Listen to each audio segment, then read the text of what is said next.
And so when we start talking about relationships, my son has had a multitude of coaches, both sons, but one of his coaches was just let go, and he's having a new coach next year. And he read me the text that he sent his coach, and it basically was like, "Hey, coach, I really admire you. Thank you for being here for us. I'm rooting for you wherever you land. I know you'll do a great job. I appreciate all the time and energy you put into me." Just remembering, it's those moments I get the chills just talking about it, because it reminds me that they're paying attention to the things that are most important in life. And that is that connection in those relationships. And winning and failing in sports, or winning and failing in life or business, is all the same, right? It's all connected, but how we handle those relationships can be really game changing. Oh, absolutely. Because people remember, this adage, they don't remember what you say, they remember how you made them feel. And the one thing that I will say that I've noticed even in business throughout 20 years is those relationships, even when they weren't the best, even when people did take advantage or they didn't follow through, I have made an intention for myself to leave the relationship in a way that I would be proud of looking back. And in some instances, I've had people come back and apologize. Maybe 5 years later, Scott said, or maybe 10 years later, "You know what? I didn't handle that situation the best way possible. And I just wanted to let you know that I appreciated it." And it's hard in those moments because you want to be somebody different. You do, but I've made a commitment to connection and relationships. Now I don't let people walk over me, but I do have an intention around my purpose. I'm sowing seeds, and even sometimes it may not be the outcome. It may be about the lesson learned on how we treat people, right? And we learn. We live and we learn. Yeah, what you're saying is sometimes we wanna go back to that, 1.0 version of Oh, ourselves, absolutely.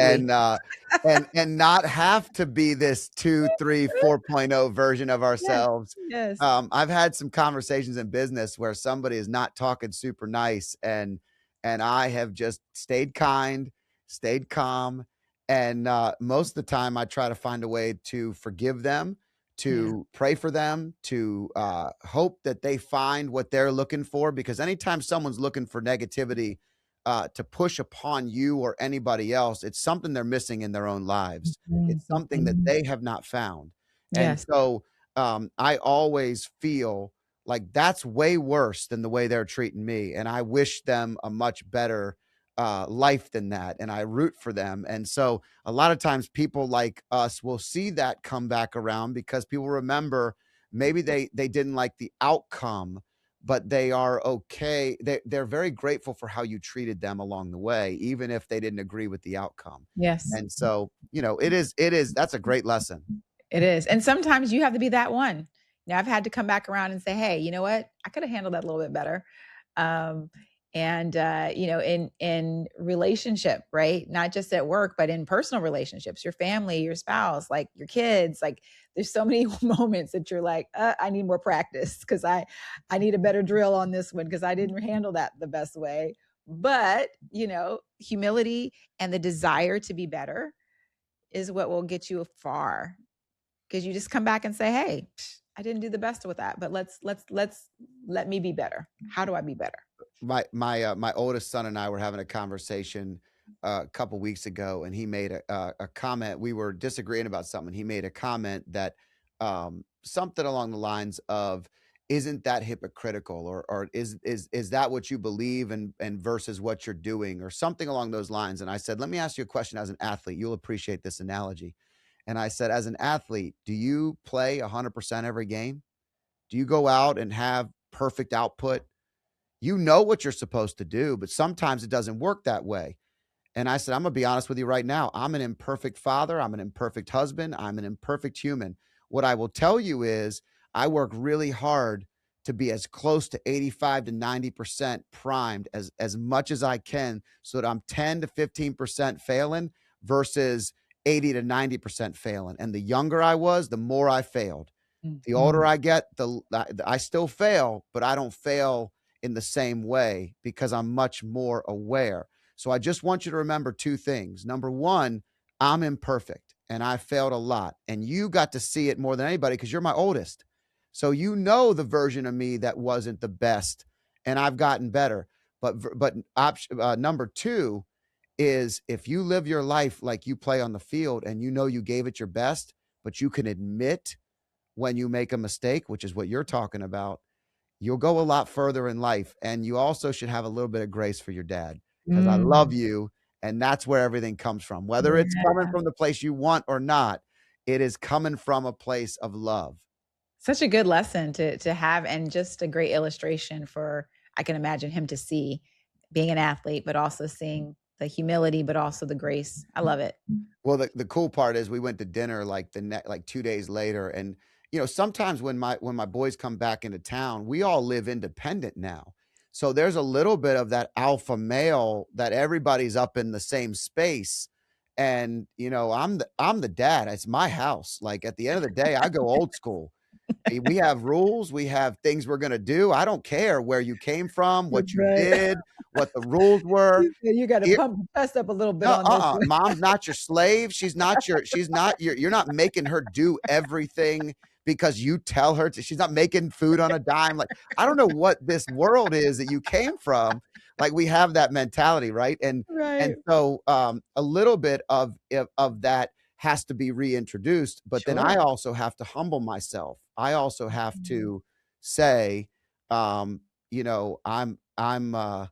want them here. I need them Mhm. here. I love them Mhm. here. Like, I Mhm. can bend. I Yeah. can be slack a little bit. I don't need to I got a grown man in here. I gotta remember to treat him like a grown man, That's hard for a dad to do. Oh gosh. Well, it's good to hear that the men struggle with that too, because I'm just we have a 4 boys, a blended family of 4 boys, and there's those that are grown, but my 9-year-old, I'm like, "Oh gosh, I gotta watch him become a little boy to a man. How am I gonna handle this?" So, I'm glad you You'll still be look out great. for You know what? Life prepares you, the way and God prepares you for the journey ahead, and He will become the parts of you that you want. And then the hardest part of being a parent to me is, when we see the parts we've changed in them Mm. and they struggle with it.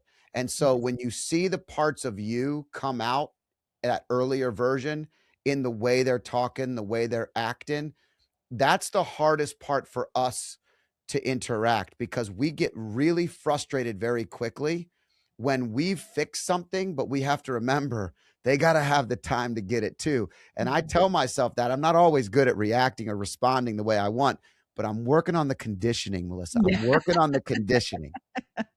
That's the beautiful thing about leadership. It's life. It's every aspect of who we are. Yeah, it really is. And so, I think you got 4 boys, so the 3 older ones will probably help shape the Yes. younger one too. Yes, yes, yes. And the more, leader focused they are, the better it's gonna be for him, right? Yes, yes, he gets it. We are a family of entrepreneurs and, we're older parents, so he has some older ways about him, but he loves learning.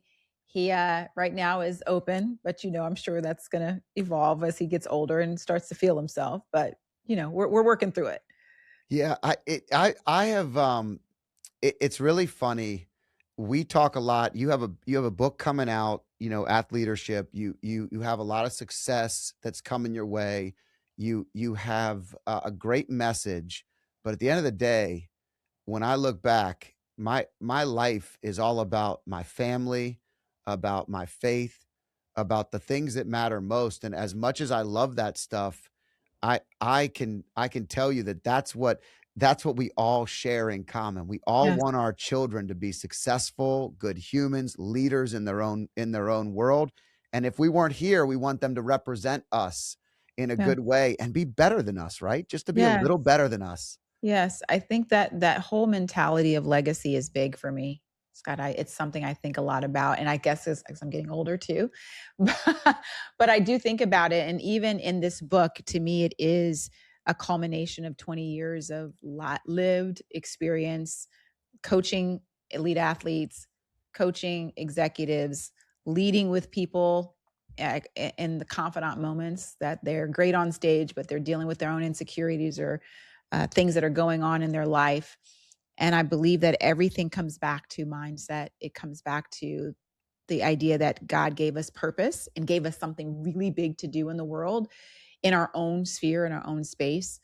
But if we don't get the right mindset, we'll miss the moment. And so it's all about how do we help leaders become who this moment demands, and we're ready for it, you know? And so I'm excited because you don't have to be an athlete. You don't have to be someone who even likes sports, but you can have the elite mindset to be at your best, and to be able to lead others. And so this is my legacy. This is my contribution. My son went to the book when it came open. He says, "Where's my name in it?" You know, and I said, "No, I was writing it. I was thinking about you. I was thinking about the boys." So it's a labor of love, but it's bigger than me, for sure. Well, you're speaking about something that I talk a lot about and I love, and that is living a legacy versus leaving one. So I Mm, think leaving one is that's great. good. Leaving one is great, but living one is something that continues. You talked earlier about planting those seeds, right? Yes. Living a legacy, in my opinion, is doing the very things that you want to be remembered for now, not Mhm. waiting. So many people wait. They Yeah. wait to say what they believe. They wait to believe in what they need to. They wait to share their values or to tell someone how they truly feel. Parents or grandparents or whatever. These are things that living a legacy, you're creating real. We're having off the cuff conversation right here. And the way I look at it is if my sons, when I'm gone, want to come back and see a peek into how I thought or how I connected with people, they can come back to really great conversations like we're having right now, and they can see a little bit of us. They Yeah. could live the legacy with us, and maybe that's something that helps somebody. But at the very least, it's helping connect the dots between who I am, Yes. who I was, and how they saw me. So YouTube has this cool feature where they pick the next video for you, and it's right here on this screen. So I hope you enjoy this next video.